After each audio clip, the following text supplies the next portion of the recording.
하기 위해서 섬기는 주님의 손가발이 될 수 있는 우리 모두가 될 수 있기를 소망합니다. 오늘 우리에게 주신 하나님의 말씀입니다. 고린도전서 3장 4절로 8절 말씀입니다. 제가 가진 성경으로는 신약 265페이지입니다. 고린도전서 3장 4절로 8절 말씀입니다.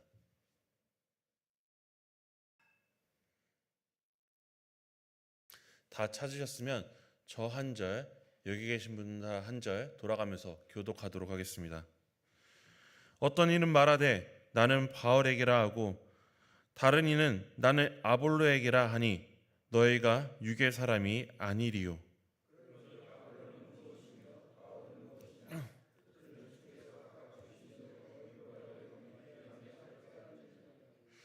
나는 심었고 아볼로는 물을 주었을 때 오직 하나님께서 자라나게 하셨나니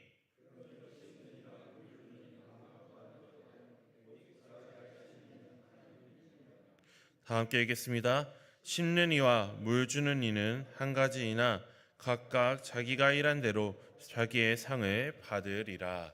아멘. 지난주에 우리는 고린도전서 3장 1절로 4절 말씀을 함께 들었습니다. 그래서 그 말씀을 통해서 성숙한 사람, 성령으로 인해 성숙하게 된 그 사람이 어떤 사람인지에 대해서 함께 들었습니다. 바울은 고린도 교회 성도들을 향해 안타까운 마음을 여과 없이 드러냈습니다. 분명 그리스도 안에 있지만 왜 아직 어린아이와 같으냐? 라는 그런 질문으로 시작합니다. 이들이 성령을 받고 이제 성령의 사람으로 살아가야 하는데 여전히 자연적인 인간, 네페시하야 그 모습을 벗어나지 못했다는 것입니다. 그렇기 때문에 바울은 이들에게 젖을 먹였고 딱딱한 음식을 줄 수가 없었다라고 말했습니다. 그런데 시간이 지났음에도 불구하고 이들이 아직까지 딱딱한 음식을 먹을 준비가 안 돼 있었기 때문에 바울은 안타까워한 것입니다. 그 이유를 3절을 통해서 말했습니다. 여러분 중에 경쟁과 분쟁이 있는데 어떻게 육신적인 존재가 아니라고 사람의 기준을 따라 사는 것이 아니라고 말할 수 있겠습니까? 고린도 교회는 서로 비난하고 경쟁했고 또 분쟁했습니다. 하나님의 지혜가 아니라 이 세상의 지혜를 따라서 살았습니다. 그들은 신앙적인 우월감으로 가득 찼지만 실제로는 그 신앙이 미성숙한 사람들이었습니다. 오늘 우리가 함께 볼 이 4절부터 8절까지의 말씀은 이 문제가 구체적으로 어떻게 드러나는가를 이야기하고 있습니다. 4절의 말씀을 개인 번역으로 한번 다시 읽어보도록 하겠습니다. 다 함께 읽어보겠습니다. 어떤 사람은 나는 바울 편이다 하고 어떤 사람은 나는 아볼로 편이다 하고 있으니 이런 것이 바로 사람의 기준을 따르는 것 아닙니까? 아멘. 바울은 이 고린도전서 처음에 언급했던 그 문제로 다시 돌아갑니다.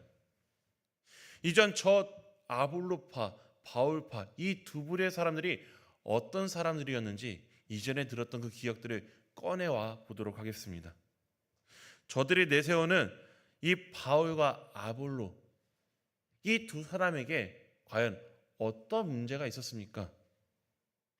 실은 이 바울과 아볼로 두 사람에게는 그 어떤 문제도 없었습니다. 이들은 그저 하나님께서 그들에게 주신 그 사명을 온전히 전심을 다해서 감당했을 뿐입니다.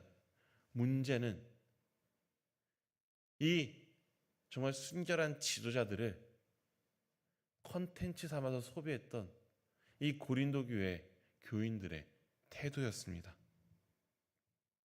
바울파, 바울을 따른다고 말하던 사람들이 어떤 사람들이었는지 한번 복습해 보겠습니다. 이들은 자신들이야말로 이 고린도 지역 그리스도인들의 정통이라고 여겼습니다. 그리고 다른 이들은 근본이 없는 사람들 그렇게 취급했습니다. 이들은 과거 바울이 이 고린도 지역의 교회를 개척했을 때 그 향수에 젖어 있는 사람들입니다. 우리가 원조다, 우리가 진짜다 하며 우쭐댄 것입니다. 그럼 아볼로파는 어떤 사람들이었습니까? 이들은 지적인 허영심을 가진 사람들이었습니다. 고상한 설교자의 설교를 소비하는 자신의 모습에 도취되어 있었습니다. 우리는 수준 있는 신앙을 한다라고 스스로 높였던 사람들이 아볼로파였습니다. 이 바울파와 아볼로파, 그들의 말대로라면, 그들의 행동대로라면은 그들은 겉보기에는 거룩이란 이름으로 포장을 하지만 실은 다른 사람들을 자기보다 아랫사람으로 두려는 그 욕망으로 가득 차 있었습니다. 서열을 만들고 사람들 사이에 계급을 만들고 사람의 기준을 따르는 그런 모습들을 이 바울파와 아볼로파는 보여주고 있었던 것입니다. 거룩이라는 포장지 안에서요.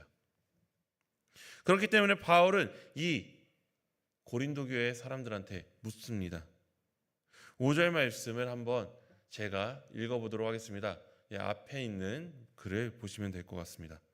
그렇다면 아볼로는 무엇입니까? 또 바울은 무엇입니까? 주가 각자에게 맡기신 임무를 따라 여러분이 믿도록 섬긴 종들입니다. 바울이 이렇게 질문 형식으로 말했지만 이것은 실은 바울이 그 고린도 교회 성도들을 책망하는 내용입니다. 아볼로가 대체 뭐냐? 바울이 대체 뭐냐? 너희가 소망으로 삼아야 할 그 단 한 가지는 예수 그리스도 아니었냐? 하나님 나라를 소망해야 되지 않냐? 그런데 이 고린도 교회 사람들은 예수 그리스도를 하나님 나라를 소망으로 두지 않고 영원하지 않은 이 세상의 기준을 따라가고 있었기 때문에 바울은 이렇게 격한 감정을 드러낸 것입니다. 아볼로를 따르고 바울을 따르면서 그로 인해 공동체에서 인정받고 싶어하고 대접받고 싶어하는 그 마음들, 이 마음을 바울은 본 것입니다. 그런데 이런 고린도 교회 성도들의 모습은 우리가 연약한 인간이기 때문에 어쩔 수 없이 나오는 모습이 아닌가 생각해 보게도 됩니다. 왜냐하면 하나님 나라는 영원하지만 우리가 그것을 바라보고 소망을 두지만 지금 당장은 보이지 않기 때문입니다. 우리들의 삶은 여전히 힘들기 때문입니다. 하나님도 우리 눈에 보이지 않습니다.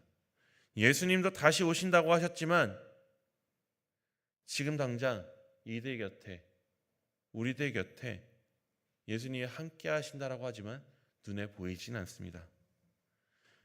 하지만 바울과 아볼로는 적어도 그 고린도 교회 사람들의 눈에는 보였던 사람들입니다. 많은 사람들이 이 바울과 아볼로에게 많은 영향을 받았습니다. 그리고 이들을 따르는 그러니까 이들을 통해서 예수님 안에 들어온 그 모든 사람들도 지금까지 경험하지 못한 사람들의 인정을 받았습니다. 왜냐하면 이 고린도 교회 성도들의 대부분은 이 고린도 지역에서 낙오된 사람들이었기 때문에 그 사람들이 바울과 아볼로를 따라 예수님 안으로 들어오니까 이 교회 안에서는 사람 대접받는 것, 그 인정에 취했기 때문에 점점 자기들도 그 경쟁에 파고든 것입니다. 이 인정은 하나님 안에서 같은 하나님의 형상으로서 같이 형제 자매가 되었기 때문에 얻게 된 것인데 이들은 그것을 잊어버리고 인정받지 못하는 사람들이 교회 안에서 인정받게 되니 그 충족감이 말로 다할 수 없었을 것입니다. 그 충족감에 취하다 보니까 이런 일이 벌어졌습니다. 그들은 하나님을 따른다고 함께 모였습니다. 거룩한 말을 합니다. 거룩한 은사를 자랑합니다. 예배도 드렸습니다. 그러나 그들은 그 안에서 무엇을 쫓았을까요? 사람들의 인정, 그 인정받으면서 따라오는 우월감이었습니다. 이것을 따르다 보니 이들은 자신들에게 권위를 더하여 줄 위대한 지도자들을 마치 우상 숭배하듯이 섬기게 된 것입니다. 고린도 교회는 차라리 다행입니다. 바울과 아볼로는 자신의 역할을 분명히 알고 있었거든요.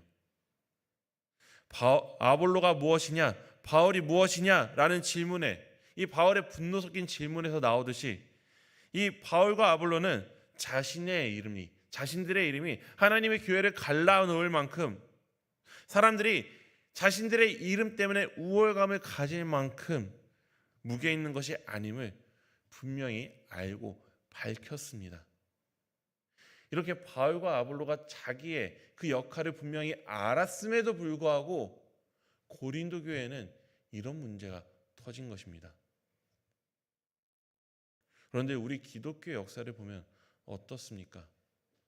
바울과 아볼로처럼 자신의 이 위치를 잘 알지 못한 사람들이 너무나 많았기 때문에 많은 문제들이 있었습니다.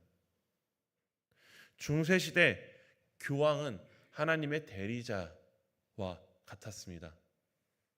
세례를 주고 성찬을 집례하는 것은 그들의 권리였습니다. 그 당시에는 이 세례를 받고 안 받고, 성찬을 받고 안 받고는 내가 천국에 갈 수 있냐 없냐와 관련된 중요한 문제였습니다. 이들은 누군가에게서는 세례받을 권리, 성찬받을 권리를 뺏어버리고 자기 맘대로 주는, 그러니까 풀어서 이야기하면 그 당시 사람들에게는 천국을 주고 구원의 가능성을 줄 수 있는 그런 놀라운 권위를 가진 사람들이 그 당시 교황이었습니다. 하나님과 맞먹는 그런 사람들이 이 교황들이었습니다. 그렇기 때문에 보나파키오스 혹은 보나파시오 8세라고 불리는 사람은 이렇게 말합니다. 한번 띄워주시겠어요? 자신의 칙서에 이렇게 말합니다. 한번 읽어보겠습니다. 모든 인간은 교황의 권세에 복종하지 않으면 구원받을 수 없다. 굉장히 오만하죠. 교황권 자체가 어마어마한 권위였습니다. 그러니까 이 교황이 되기 위해서, 지금은 다들 교황 되고 싶어 하지 않아 하지만 그 당시에는 교황이 되기 위해서 금권 로비가 만연했습니다. 그래서 이 교황이 될 수 있는 추기경들끼리 뒤에서 교황직을 얻기 위해서 암투를 벌입니다. 그리고 이 추기경들을 이제 내세우는 그 가문들끼리도 서로 싸웁니다. 이 바울과 아볼로파 같이 이 지도자들을 따르는 사람들이 자기 지도자들의 편에 갈라서 서로 싸우는 모습들이 이 중세 기독교 역사 가운데 있었습니다. 그렇게 로마 가톨릭이 점점 타락하자 이제 종교개혁이 일어납니다. 자, 종교개혁으로 나타난 이 기독교의 다른 이름은 프로테스탄트, 많이 들어보셨을 것입니다. 계속 개혁하는. 어떻게 보면 우리는 계속해서 교파가 갈라지는 게 당연하긴 합니다. 더 순수한 복음을 위해, 더 나은 신앙을 위해 계속해서 우리는 개혁해야 되는 게 우리 프로테스탄트의 그 정신이기 때문에 우리는 계속해서 개혁해 나가야 합니다. 그래서 그렇게 개혁하면서 교단이 갈라진다면은 참 더할 나위 없겠습니다만, 실제로 이 교단이 갈라지게 된 게 그 거룩한 이유 때문이었나요? 우리가 속해 있는 장로교만 한번 살펴봐도 참 안타깝습니다. 우리나라의 장로교가 굉장히 많습니다. 온갖 장로교들이 많습니다. 그런데 이 갈래들이 다 프로테스탄트라는 이름값을 하면서 갈라진 것은 아닙니다. 한국 기독교 역사에 대해서 공부해 보신 분들은 많이들 아실 것입니다. 장로교가 갈라지는 데 있어서 보수적인 신학, 진보적인 신학으로 나뉘었다라고 이야기는 하지만, 그렇게 깃발을 내걸지만 실은 그 내부에는 그 당시 신학교의 총장격이었던 교수의 재정적인 파행과 교단 내 정치 싸움, 권력 다툼 때문에 갈라지게 되었습니다. 물론 단순하게 얘기해서 이렇게 얘기하지만 실제 사건들만 나열했을 때도 또 이렇게 됩니다. 그러면서 실은 신학 때문에 갈라진 게 아니라 그런 인간적인 다툼 때문에 갈라졌으면서 서로 장자교단이다. 우리가 이 대한민국의 장자교단이다라고 싸웁니다. 바울파와 아볼로파가 서로 싸운 것과 다를 바가 없습니다. 그렇게 갈라져서 싸우다 보니까 우리 안에 이런 습관들이 생깁니다. 그 중에 도드라지게 훌륭한 분들 혹은 그 교계 정치 파벌의 지도자 정도 되는 사람들에게 우리는 무비판적인 옹호를 보여주기도 합니다. 그들이 마치 하나님의 대리자를 하는 것처럼 우리는 여깁니다. 교계 정치 파벌의 지도자들 옹호하는 사람들은 그들을 통해서 우리들의 권위가 높아지기 때문에 콩고물이 떨어질 것을 기대하기 때문에 무비판적으로 옹호합니다. 도드라지게 훌륭한 분들에 대해서도 우리는 무비판적으로 옹호를 합니다. 역사 속에서 우리가 존경하는 많은 신앙의 선배들이 그런데 그렇게 완벽한 사람들이었을까요? 그들도 시대의 한계 속에서 실수를 했고 때로는 잘못된 판단을 내리기도 했습니다. 참 이 말을 하는 것은 참 조심스럽지만 예를 들어 우리가 존경하는 한경진 목사님이 있습니다. 장신대에서도 굉장히 존경하는 목사님입니다. 저희 학교에 신학교에서 가장 중요한 건물이 무엇이냐라고 생각하냐고 물으면은 저는 주저하지 않고 채플실이라고 이야기할 것입니다.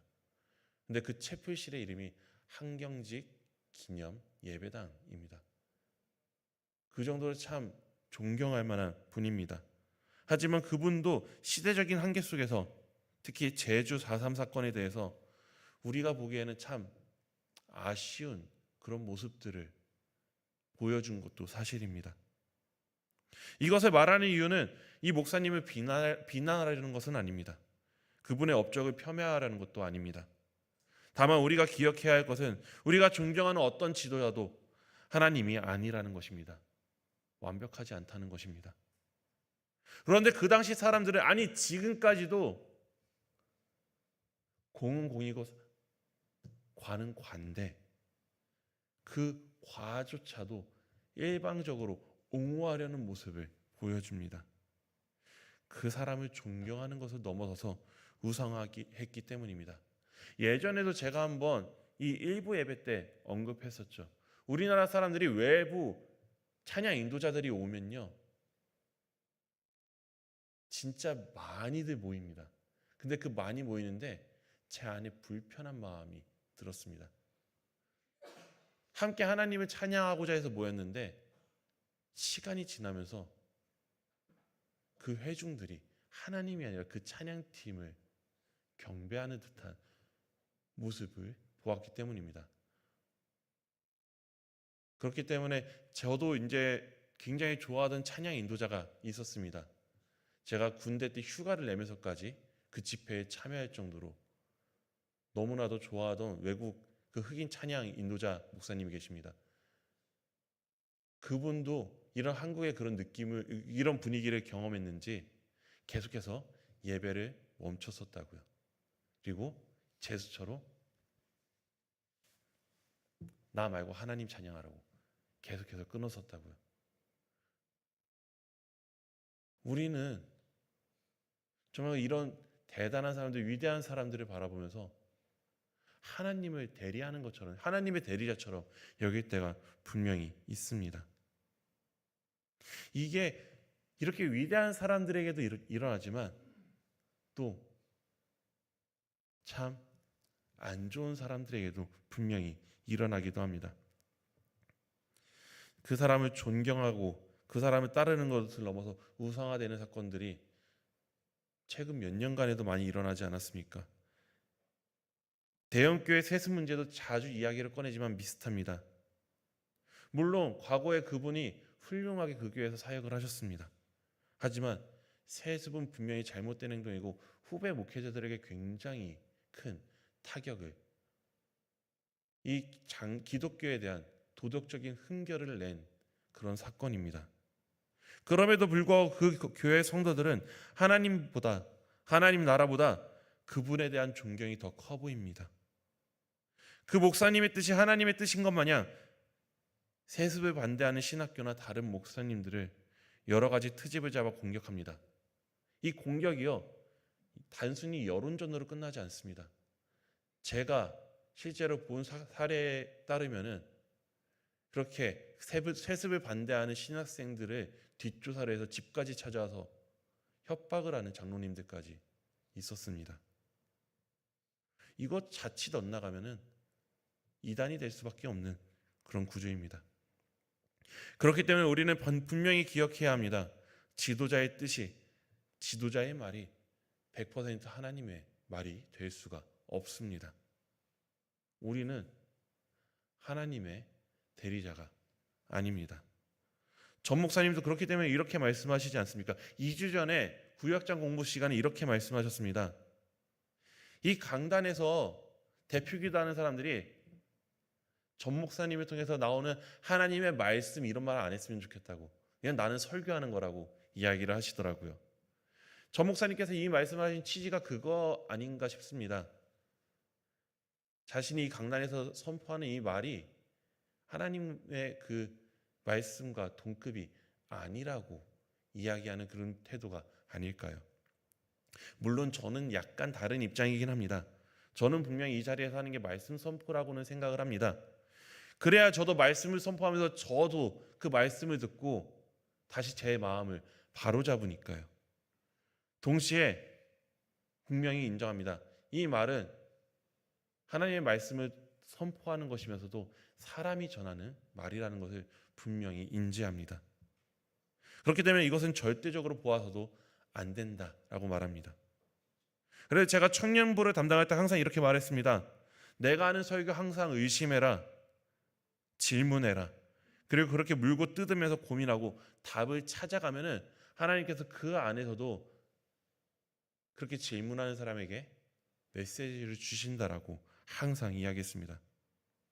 결국 하나로 귀결되는 것입니다.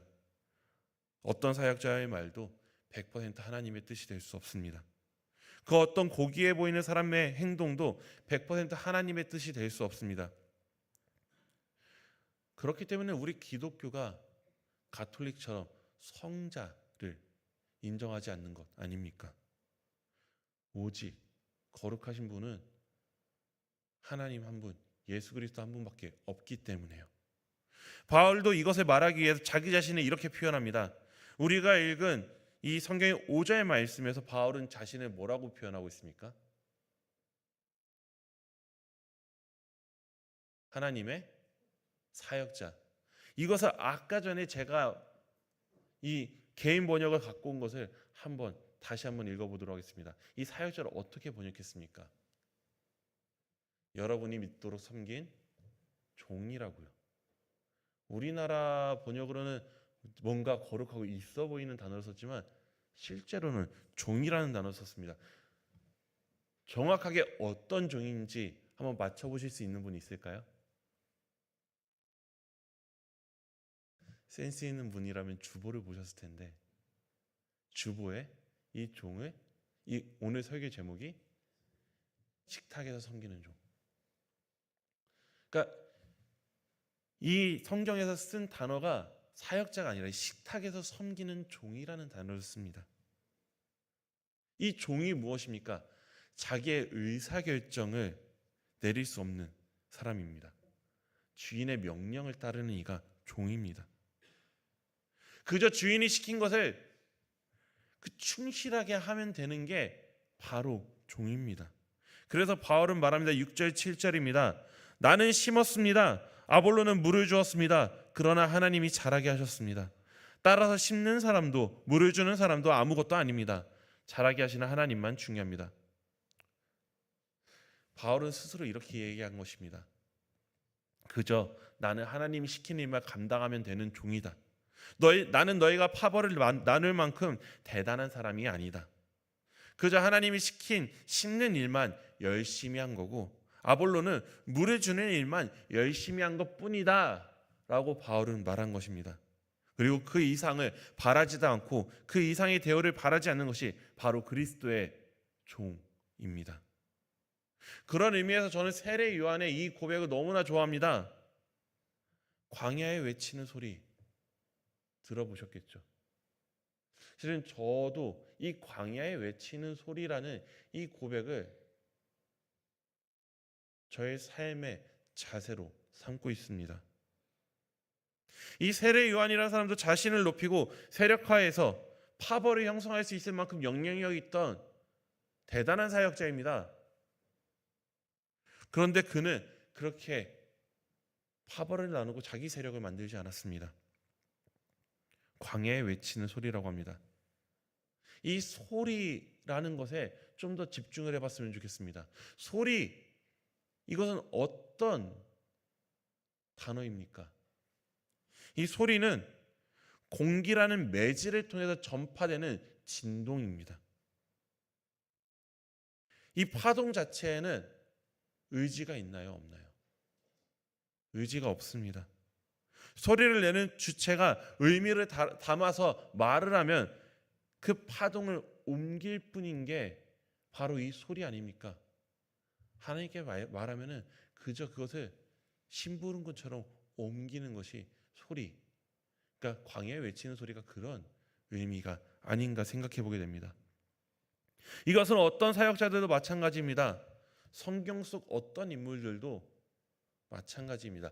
우리가 성경의 인물들을 보면은 참 대단한 부분도 있지만 인간적인 그 실패하는 역사들도 분명히 있지 않습니까?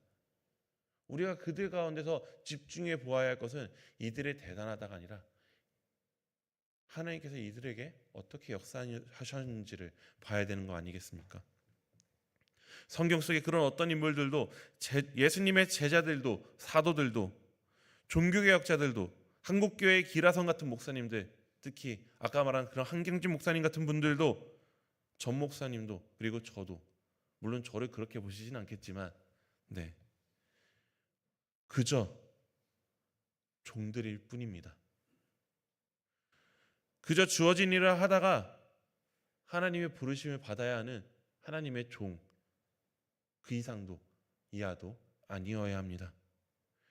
만약 그러다 잘못된 욕심을 부리면은 하나님의 종의 길에서 멀어지는 것입니다. 하나님께 순종한다면은 하나님의 종으로서 계속 가는 거고요.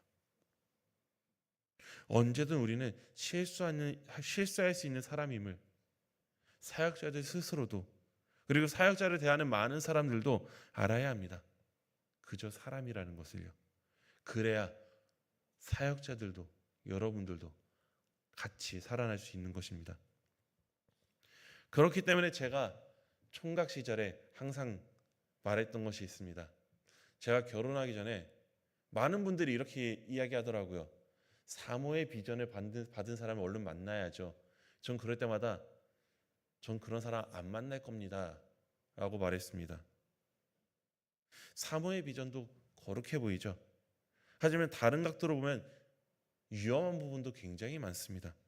그 위험한 부분은 여러 가지가 있지만 그 중에 하나가 이것 아닙니까? 그들이 목사를 만나는 이유 중에 하나는 목사를 만나면 좀 다르겠지. 하지만 여러분들 많은 목사님들 만나보셨죠? 다르던가요? 똑같이 고민하고 똑같이 실수도 하는 그런 사람들입니다. 부족한 사람입니다. 그런데 그런 허황된 꿈을 가지고 만나면은 그 끝은 어떨까요? 실망하고 낙심하게 되는 거죠. 다 저희들도 부족한 사람입니다. 그럼 이 목회자만 사역자냐, 목회자만 종이냐? 여기 계신 분들도 다 각각의 자리에서 여러분들의 삶의 자리에서 하나님께서 여러분들을 종으로 부르셨음을 기억해야 합니다. 이제 다음 주면은 임직을 합니다. 하필이면 임직 직전에 이런 말씀을 왜 저에게 주셨는지 모르겠습니다. 하지만 그래서 부목사된 입장에서 이런 말을 하는 게 참 어렵긴 한데요. 조심스럽지만 우리에게 맡겨진 사역들, 우리에게 맡겨진 직분들이요. 이것이 결코 우리가 대단해서 주어진 것이 아님을 항상 기억해야 합니다. 우리가 교회 안에서 영향력을 가지고 교회 내에 파벌을 만들고 목소리를 만드는 순간 교회의 평화는 사라집니다. 실제로 장로, 안수집사, 권사 임직식 후에 어떤 교회는 그 교회에서 파벌을 만들고자 하는 그런 장로가 돈 봉투를 돌리기까지 한다고 합니다. 이러는 순간 교회 내의 파벌은, 교회 내의 그 평화는 깨지는 것입니다.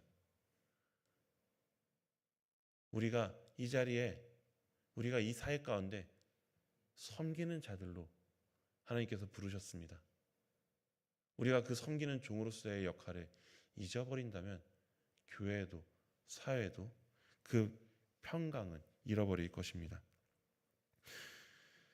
오늘 우리는 바울이 고린도 교회에 던진 질문을 함께 들었습니다. 아볼로가 무엇입니까? 바울은 무엇입니까? 바울은 스스로 답했습니다. 주님께서 각자에게 맡기신 임무를 따라 여러분이 믿도록 섬긴 종들입니다. 종, 식탁에서 섬기는 종, 그 이상도 이하도 아닙니다. 오늘 우리는 우리의 역사를 돌아보았습니다. 고린도 교회에서 시작된 이 문제는 그 어느 시대에도 빠뜨리지 않고 계속 똑같은 문제를 반복해 왔습니다. 인간 지도자를 우상화하고 그 지도자들을 통해 자신의 우월감을 채우려는 유혹은 모든 시대, 모든 교회가 직면했던 문제입니다. 하지만 오늘 말씀은 분명히 말합니다. 심는 사람도 물 주는 사람도 아무것도 아니라고요. 자라나게 하시는 하나님만 중요하다고요. 다음 주 우리는 임직식을 앞두고 있습니다. 새롭게 직분을 받으실 분들, 그리고 이미 직분을 가지고 계신 분들께 다시 한번 스스로 질문해 보라고 말씀드리고 싶습니다. 우리는 무엇입니까? 우리는 종입니다. 우리가 대단해서 특별해서가 아닙니다. 다만 주님께서 우리에게 맡기신 임무가 있는 것입니다. 직분이 우리를 높이는 것이 아닙니다. 직분은 우리를 더 낮은 곳으로, 더 섬기는 자리로 부르는 것입니다. 그럼 우리는 이 한 주간 어떻게 살아야 할까요? 먼저 우리 자신을 낮추십시오. 내가 누구를 따르든지 어떤 직분을 가졌는지 얼마나 오래 신앙생활을 했는지로, 얼마나 많은 일을 했는지로 다른 사람을 판단하려는 마음이 있다면 그 마음을 내려놓기 원합니다. 우리는 모두 똑같은 하나님의 형상입니다. 우리는 모두 똑같은 은혜로 구원받은 죄인들입니다. 그러니 우리는 마땅히 하나님만을 높여야 합니다. 존경하는 지도자가 있다면 좋은 일입니다. 하지만 그 존경이 우상 숭배처럼 되어서는 안 됩니다. 그분의 말씀을 들을 때마다 성경과 비교하십시오. 질문하고 의심하십시오.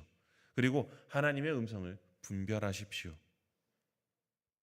그리고 그 안에서도 또 우리는 서로를 존중해야 합니다. 우리 교회 안에, 물론 우리 교회는 그럴 위험이 없겠지만 파벌을 만들지 마십시오. 우리는 모두 그리스도의 몸된 지체입니다. 서로 다른 역할을 맡았을 뿐 누가 더 중요하거나 덜 중요한 것이 아닙니다. 그리고 겸손히 섬기십시오.